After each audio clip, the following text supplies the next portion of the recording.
Bom, eu sou o Alan, esse é o Fé, a Fraternidade, a Esperança, e hoje a gente continua o nosso estudo, o Evangelho está vivo, no capítulo 5, Bem-aventurados os aflitos. A gente está estudando o item suicídio, a loucura, e agora a gente continua no item 16, não é isso, Mônica? É isso mesmo. Vamos continuar aqui pelo item 16. Vou fazer a leitura, né? Como sempre. Vou lá. A incredulidade, as simples dúvidas sobre o futuro, as ideias materialistas, numa palavra, são os maiores excitantes ao suicídio. Elas dão a covardia moral. Quando se veem homens de ciência se apoiarem sobre a autoridade do seu saber para procurarem provar aos seus ouvintes ou aos seus leitores que eles não têm a esperar, eles nada têm a esperar depois da morte, não os conduzem a essa consequência de que, se são infelizes, nada tem melhor a fazer do que se matar? Que lhes poderiam dizer para disso desviá-los? Que compensação poderia lhes oferecer? Que esperança poderiam lhes dar? Nenhuma coisa, senão nada. De onde é preciso concluir que, se o nada é o único remédio heróico, a única perspectiva, mais vale nele cair imediatamente que mais tarde, e assim sofrer por menos tempo. Importante, né? Pode falar. Tá, não?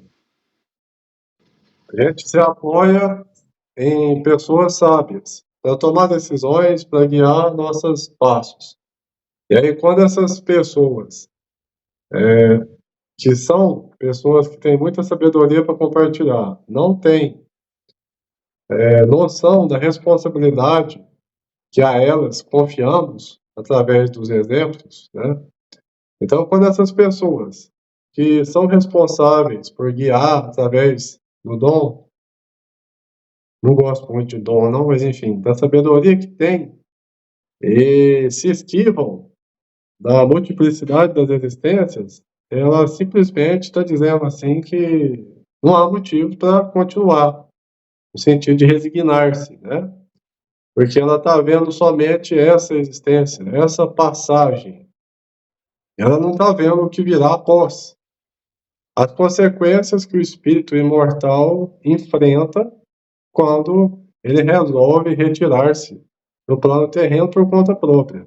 Então acaba que, de certa forma, indiretamente, ele está, sim, quem sabe, incitando ao outro que não há muito o que ser feito, né? E isso é muito errado. Embora seja uma pessoa sábia em vários outros aspectos, talvez nesse ainda tenha muito o que aprender. Talvez nesse ainda não tenha adquirido conhecimento suficiente para entender a verdadeira face de Deus, a misericórdia, a compaixão e a justiça de um ser soberano que nos rege, né? E assim, não somente pessoas com esse conhecimento, a gente sempre fala, né, sobre a responsabilidade que nós temos, né, nós simples aqui, sem tais conhecimentos científicos assim, né, a gente tem uma responsabilidade muito grande, né, porque mesmo dentro dessa simplicidade, nós somos, tem muita gente que confia em nós, né, nós somos vigiados, né, a palavra não é essa, mas nós somos notados, né, pelas nossas ações, por aquilo que nós falamos, né, e para algumas pessoas, isso tem muito peso, né? Tem muito peso aquilo que nós falamos, aquilo que nós aconselhamos. Às vezes a pessoa está ali no fundo do poço, algo que nós falamos serve para que ela saia ali, né, daquela situação em que ela está, né, para mudar, para melhorar, né? Então, assim, todos nós temos peso muito grande, né? A gente precisa pensar muito sobre isso, né? Sobre aquilo que nós falamos, né, para as outras pessoas que estão próximos a nós, ou até mesmo nem estão, né? Que nossas palavras podem chegar, como esse simples evangelho aqui que a gente faz, né? Que vai para tantas pessoas, e a gente sabe que encarnados, desencarnados estão aqui nos escutando, vão nos escutar. Então, assim, nós temos que ter muita responsabilidade sobre aquilo que nós queremos passar, né? Na pandemia, assim que começou a pandemia, isso era muito, isso ficou muito forte, né? A gente tentar nos guiar por quem tinha alguma noção do que estava acontecendo. Então a gente escutava às vezes opiniões muito arbitrárias de pessoas que a gente esperava muita sabedoria. Então, de pessoas que a gente aguardava paz e mansuetude, a gente viu o próprio desespero, né? E quando a gente fala isso aí que você está falando, no sentido de que às vezes a gente é vigiado, né? Também não consigo mais dar uma palavra que identifique o que a gente está tentando dizer, mas eu me lembrei da pandemia nesse momento agora aqui, porque realmente, né? Ali ficou tão óbvio, né? Tão forte isso, que às vezes você não tinha um norte para seguir, você não sabia o que ia acontecer, você não é biólogo, você não é médico, e nem os próprios biólogos e médicos estavam entendendo o comportamento daquela pandemia, que parecia incontrolável, né, no primeiro momento. E aí a gente viu isso. Muitas pessoas com muita sabedoria, com muito conhecimento, mas pouca sabedoria. Pessoas que utilizavam-se de teorias para misturar pânico na sociedade que já estava colapsada psicologicamente, né? E por outro lado, a gente via pessoas talvez mais simples, com menos conhecimentos técnicos, mas que estavam não diminuindo aquele evento catastrófico, mas tentando nos encorajar com, se tiver 1% de chance, vamos ter 99% de fé que vai dar certo, né? Então é muito importante isso aí, né? O que o outro faz reverbera em mim em pânico ou paz, e o que eu faço que reverbera no outro em pânico ou paz. Eu sou responsável, né? Nem que seja responsável solidário. Eu não sou responsável direto, mas eu tenho que me solidarizar. Eu não vou saber falar isso aí, não. Solidário. Eu tenho que entender que existe uma solidariedade na minha atitude, no meu pensamento perante o próximo, né? Uhum. E é até interessante você falar sobre isso, porque foi um exemplo muito forte, né, que nós todos vivemos, né? Foi absolutamente todo mundo, né, que passou por isso. Então, é algo que todo mundo tem propriedade para falar, né? No sentido assim, claro que há pessoas que perderam entes queridos, algumas sofreram com momentos muito difíceis, outras, graças a Deus, não perdeu ninguém, né? Mas essa falta daquilo que a gente falou na semana passada, a falta desses embasamentos aqui que o Evangelho trouxe, né? Dos exemplos de Cristo aqui, né? De fé, de esperança, né? Essas coisas aqui, nos faz ficar na corda bamba, né? Porque se a gente não tiver muito apoiado, bem firme, nessa base construída firmemente, a gente vacila, né? A gente consegue a gente não consegue, né, ficar firme diante de tanta coisa, né? Eu também falei um pouco sobre isso na live, no estudo passado. E a gente vê que, assim, claro que não é regra, mas a gente vê aqueles mais velhos, né? Os mais velhos que dão suporte aqui para nós, né?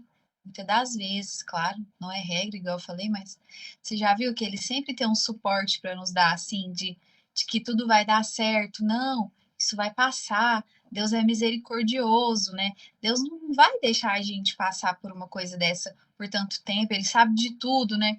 E a gente vai pegando essa força aí dessas pessoas tão exemplares assim que vivem ao nosso lado, todo mundo tem.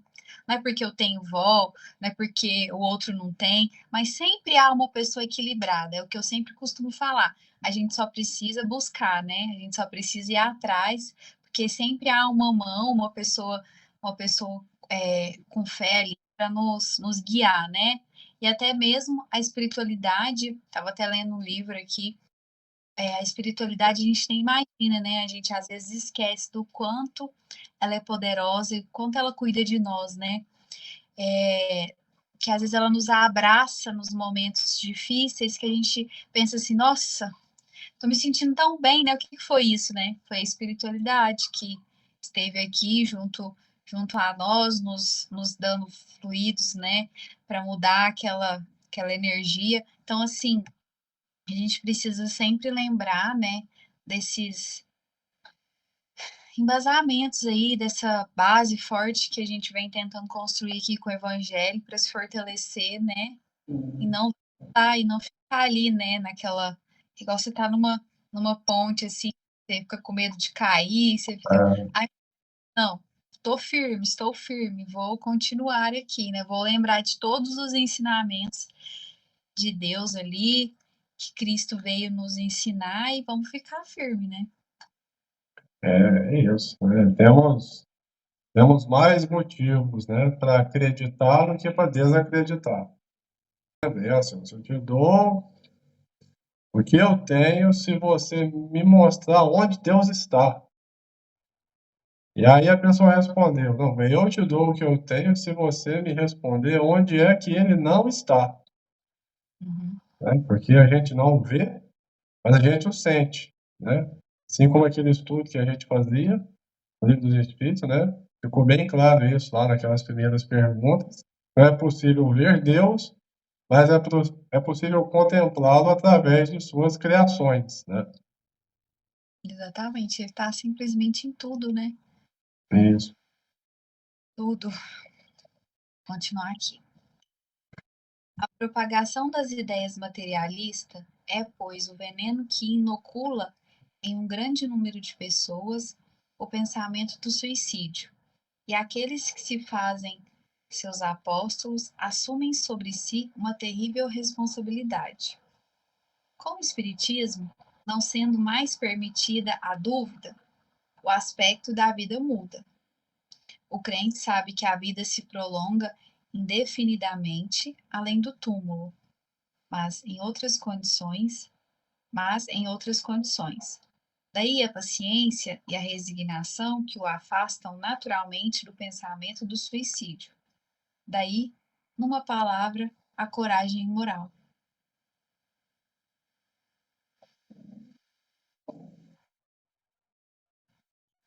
Esses ideais materialistas. É complicado para a gente que vive aqui na Terra, nessa experiência encarnado, saber colocar a dose certa de cada item, né, nessa receita que é a vida. Porque é preciso o material, mas é preciso o espiritual. Enquanto estivermos aqui, o material se faz necessário, mas não deveria ser o objetivo, né?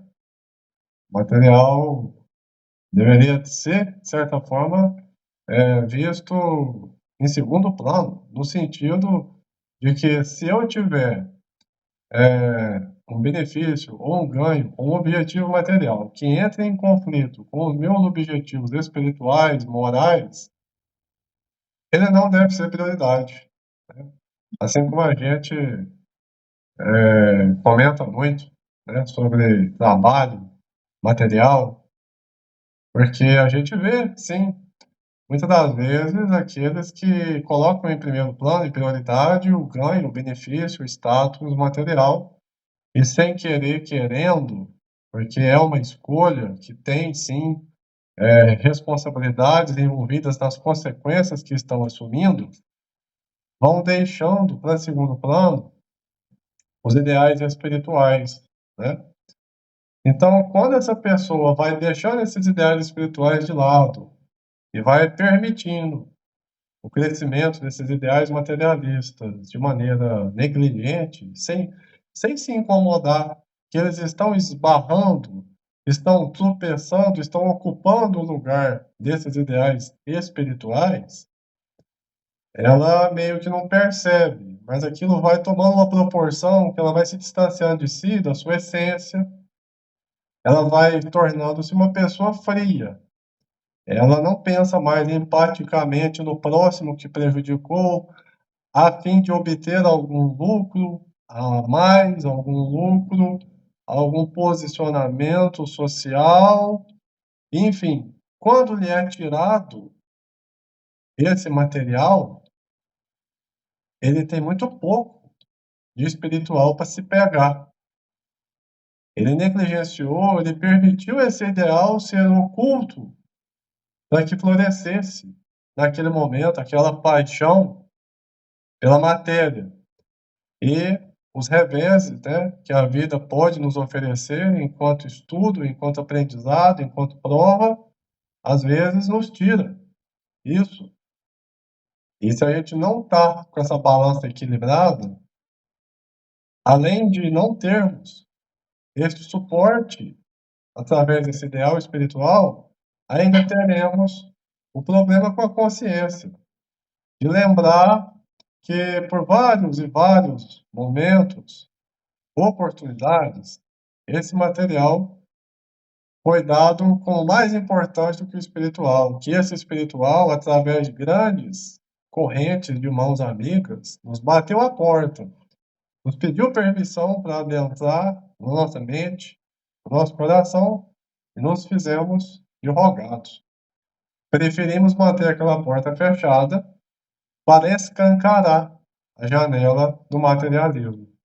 Então, é muito importante a gente saber fazer essa balança de maneira que os dois é importante, mas se tiver a necessidade de optar por um ou outro, devemos optar sempre pelo ideal espiritualista, pelo ideal moralista, porque é ele que é a nossa essência. Quando tudo acaba, quando até o corpo material acaba, é só ele que fica, né?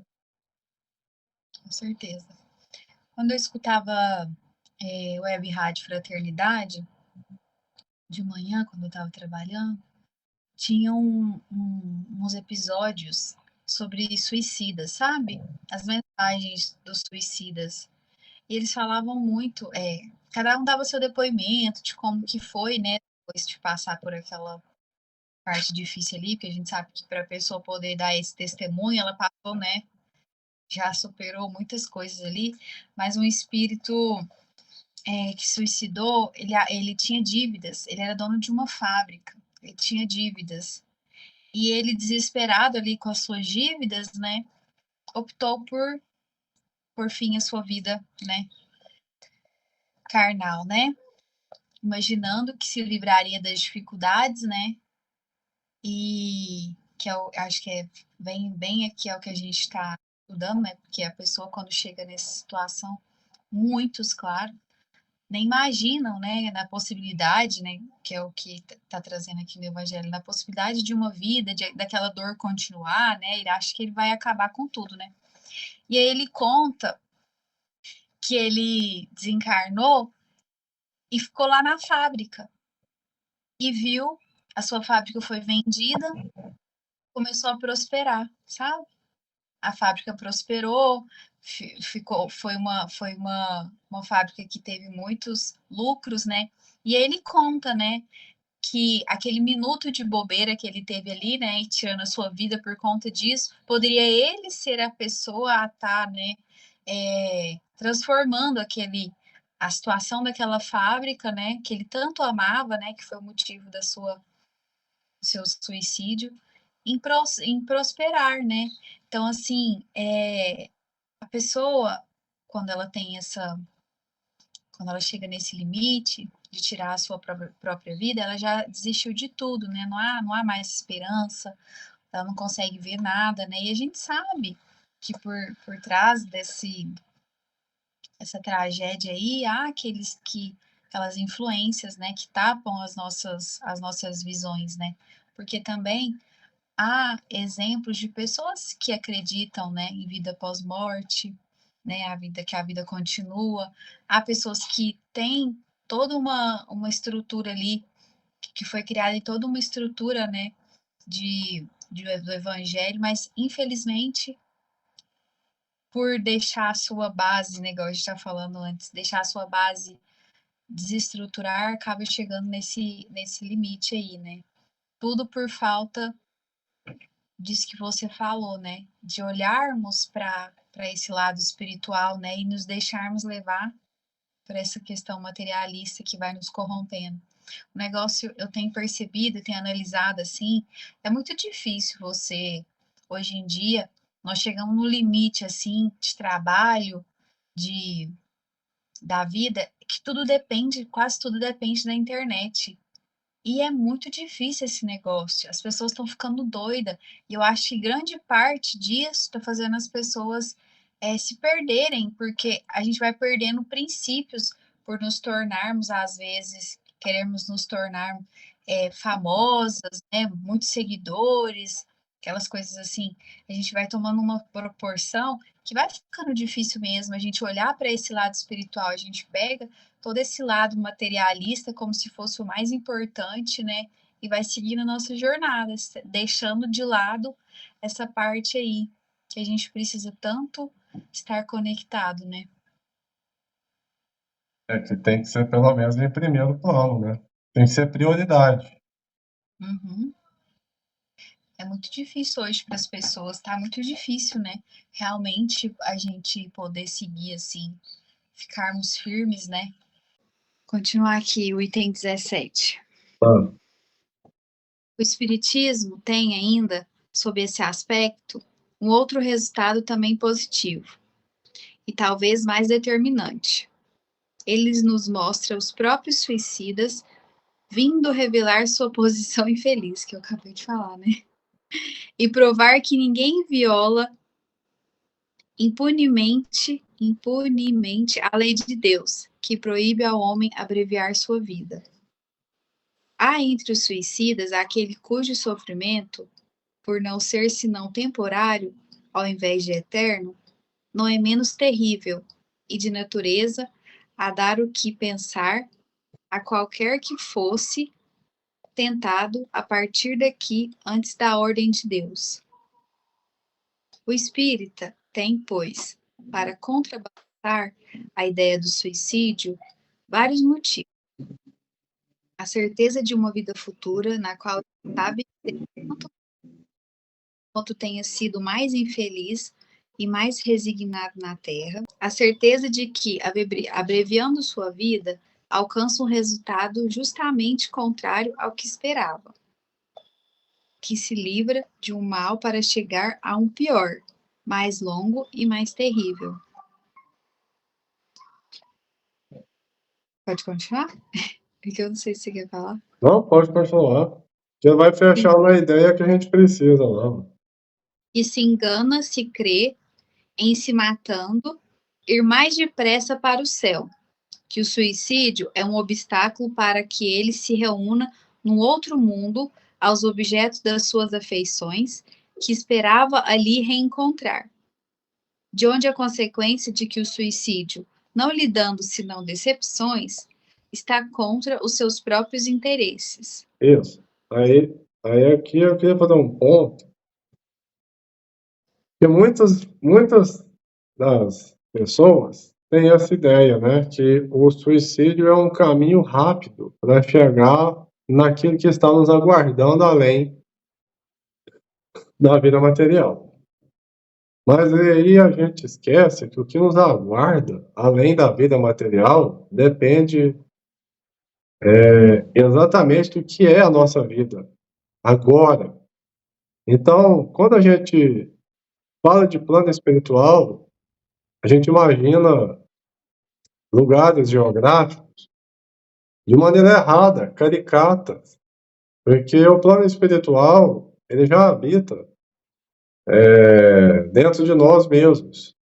Quando a gente sai do plano material, mesmo através do sonho, nós já estamos no plano espiritual. Vemos, através da mediunidade, espíritos vivendo aqui no mundo material como se encarnados ainda fossem.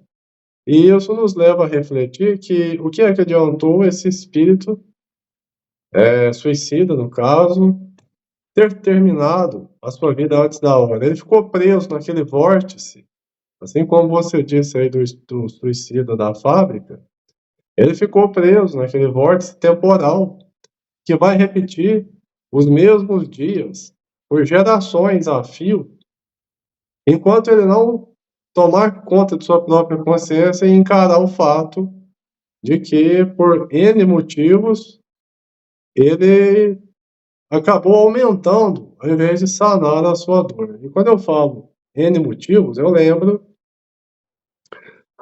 de um texto que tem aqui no Fé, que fala que a queda justificada também é queda. Muitas das vezes a gente está numa situação difícil, numa situação ruim, numa situação triste, e quer se justificar o porquê que está naquela situação. A gente está no chão e está mais preocupado em colocar a culpa em quem foi que nos levou àquela queda, em colocar a culpa nas condições que nos faltam para levantarmos, e dessa maneira a gente continua no chão. A queda justificada, ela também é queda. Ela não vai fazer ninguém levantar-se do chão. Ela somente vai justificar o porquê que lá você está. Mas enquanto você está lá, o mundo está acontecendo, as oportunidades estão indo e vindo. Nós não podemos justificar a nossa queda como meio de negligenciar a nossa oportunidade de levantar e crescer, né? Exatamente. Eu estava lendo agora mesmo, antes da live, porque a gente reclama muito das nossas dores, né? Da nossa jornada, e a gente esquece que nós fizemos um compromisso, né? A gente muitas das vezes pediu, né, para passar por essas dificuldades aqui, para nós crescermos, né? Para nós podermos levar outras pessoas para a luz, né? Que a gente também tem essa responsabilidade sobre outras pessoas, principalmente mãe, né, pai. Então, às vezes a gente fala assim, meu Deus, né? Eu pedi isso, é muito duro, né? Tá muito difícil. A gente se enche de força de novo e lembra que fomos nós mesmos que pedimos, né? Muitas coisas fomos nós mesmos que pedimos. Nós temos que superar essas dificuldades, porque há vidas que dependem de nós, né? Há vidinhas ali que dependem de nós, que nós nos, nos dispusemos ali a trazer e a encaminhar a luz, né? Então, quando a gente pega um caso de suicídio, a fraqueza do suicídio, a gente não destrói apenas nós, a gente destrói aqueles que estão ali, que dependem de nós, que pode ser que a gente seja a estrutura de toda uma família, de todo um lar. E aí, por exemplo, a gente desiste não só de nós, a gente desiste dessas pessoas também, né? Há um caso também de suicídio, esse eu escutei no centro, que o moço perdeu a esposa, eles tinham um lar muito feliz, sabe? E a esposa faleceu. E depois que essa esposa faleceu, ele desestruturou. Ele, infelizmente, foi para o lado oposto do que ele havia, né, solicitado ali. E com isso, ele desestruturou a vida dos seus filhos, sabe? Pessoas se perderam. É como se ele tivesse matado ele e aquela família. Então, assim, pessoas se perderam. Tanto ele ficou muitos anos no plano espiritual, ele ficou muitos anos no plano espiritual, e ele encontra com seu filho que havia se tomado de ódio pelo seu suicídio, porque com essa cobrança aí do pai ter suicidado, a vida dele foi para outro rumo, da irmã. Então, assim, além dele ter pegado essa dívida para ele, fez mais dívida ainda com aqueles que esperavam tanto dele. Então, assim, é uma responsabilidade muito grande, né? Porque Deus nos concedeu essa oportunidade, né? Essa vida não é nossa, né? Pertence a Ele. A gente já tá fazendo isso com a oportunidade que Deus nos deu e ainda maltratando outras vidas que dependem de nós, né? Eu acho que eu já escutei esse caso aí. É um do Divaldo? Não sei se é do Divaldo, eu sei que esse moço que suicidou, ele ficou tantos anos, na hora que ele suicidou, já veio uma galera e já levou ele para uma cela. Ele ficou, Ah, acho que, nessa cela. Depois ele conseguiu ir para um plano para ele se recuperar, para ele ficar feliz. Lá nesse plano, colocaram ele dentro de um quarto que ele ficou mais não sei quantos anos, que era esse filho dele. E esse filho dele falava que tinha muita raiva do pai, né? Porque o pai tinha feito isso e aquilo. Os dois, para poder resgatar esse ódio que o filho dele tinha dele, ainda foram para o umbral de novo, ficaram ali por mais não sei quanto, até eles se resolverem, e aí ele descobriu que aquele era o filho dele, que ele havia deixado quando ele suicidou, e as dores do qual o filho falava, que as irmãs passou, a irmã teve que se prostituir, viveu uma vida muito difícil, era a própria filha. Então, assim, foi uma dor muito grande causada por esse ato que esse pai, infelizmente, cometeu, sabe? eu acho que eu já vi esse caso. Eu escutei o Divaldo numa palestra que eu vi no YouTube, ele falar sobre isso, e aí parece que ele tinha ido pro trilho do trem, né? E aí ele ficava escutando o barulho Do trem, do quando ele trem. É. ele pelo menos não chegou a mim esses detalhes, sabe? Chegou só mais essa outra parte. Não, mas a essência deu para entender, né? Tipo assim, né? Por causa daquele ato, né? De Aquela, rebeldia contra as leis de Deus que o ser tomou, ele acabou não somente atrapalhando ele, mas toda aquela estrutura que dependia dele, né? assim, Ou seja, ficou tudo em desequilíbrio, né? igualmente, vou continuar aqui. Igualmente, o número dos suicídios impedidos pelo espiritismo é considerável, e pode-se disso concluir que, quando todo mundo for espírita, não haverá mais suicídios conscientes. Comparando-se, pois, os resultados das doutrinas materialistas e espírita, sob o único ponto de vista do suicídio, vemos que a lógica de uma a ele conduz, enquanto que a lógica da outra dele desvia, o que está confirmado pela experiência. É isso aí. Dia que nós todos formos espíritas, né? Morar esse dia chegar. Mas nós estamos lá. É, a doutrina espírita é engraçado porque ela vem nos trazer todo esse conhecimento sobre o que acontece depois que acontece a morte do corpo físico. Mas eu achei interessante aqui que ele fez um asterisco quase que imperceptível, mas se a gente for parar para pensar, né, não haverá mais suicídios conscientes, porque a gente acaba cometendo tanta atrocidade contra nosso corpo, né?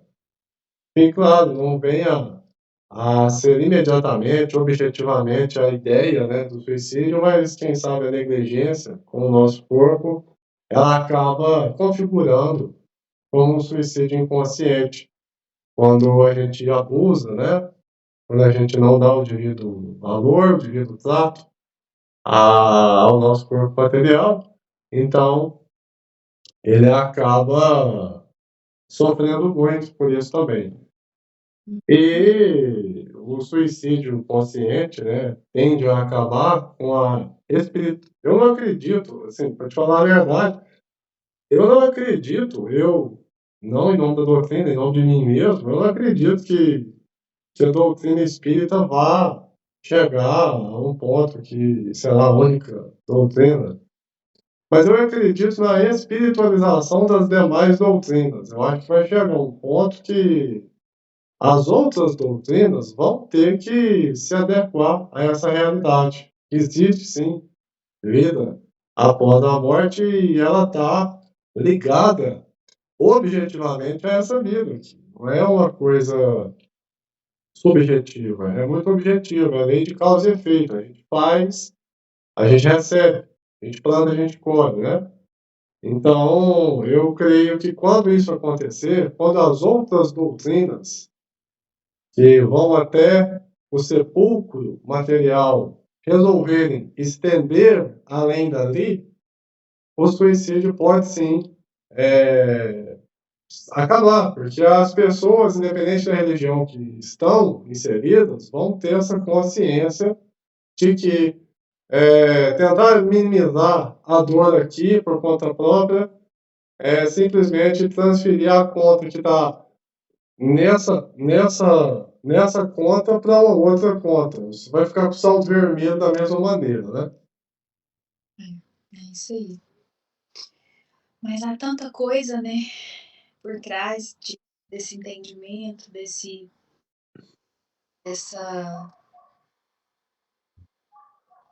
fé, assim, para não se levar a isso, né? Não é só questão de transferir essa conta, né?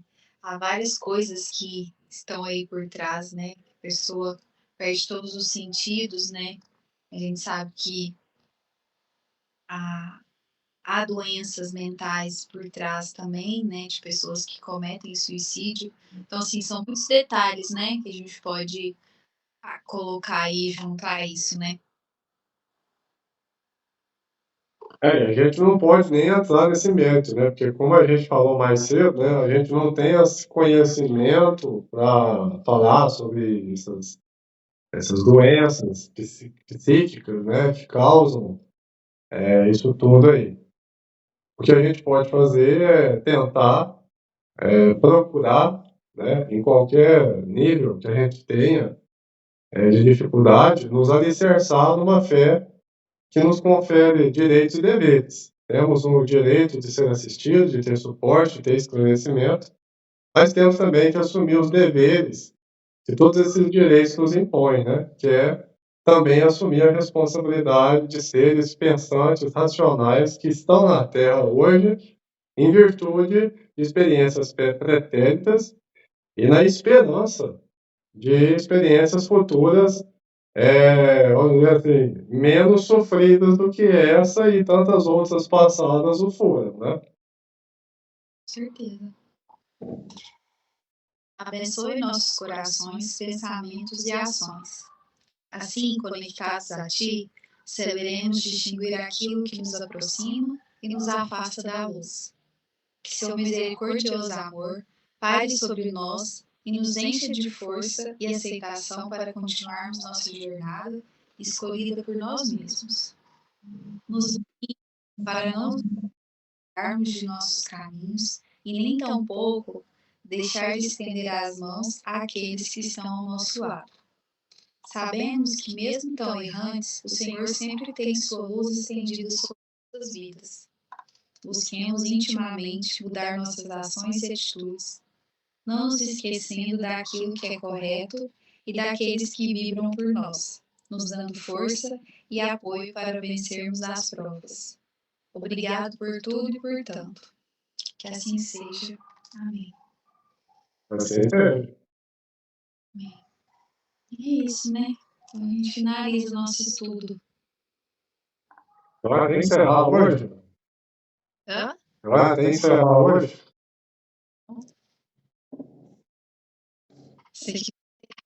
Como sempre, pode encerrar aí. Então a gente encerra o nosso estudo da noite de hoje com essa belíssima oração.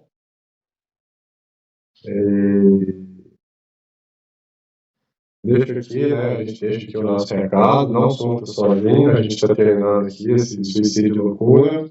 Não sofra sozinho. Procure ajuda profissional, procure um amigo, procure um familiar, alguém de sua confiança, né? Para compartilhar problemas. Tudo tem solução, né? Então acho que a gente é coerente a gente deixar aqui essa mensagem, né?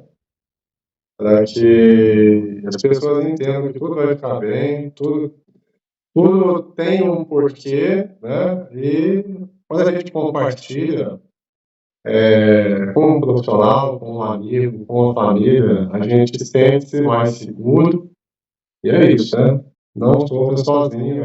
Acho que é uma mensagem para a gente deixar aí, para finalizar esse capítulo, né? Esse item desse capítulo, bem-aventurados os aflitos, o suicídio e a loucura.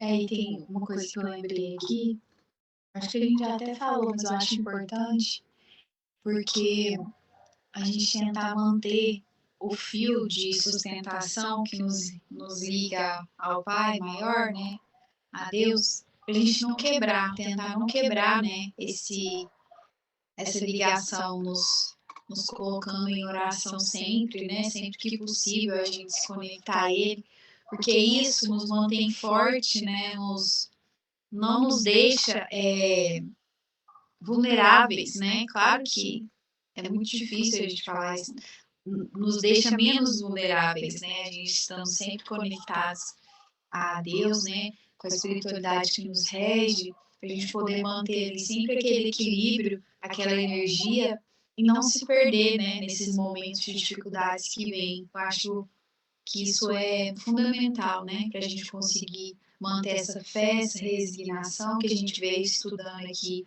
nos itens anteriores, né? É isso aí, muito bem colocado.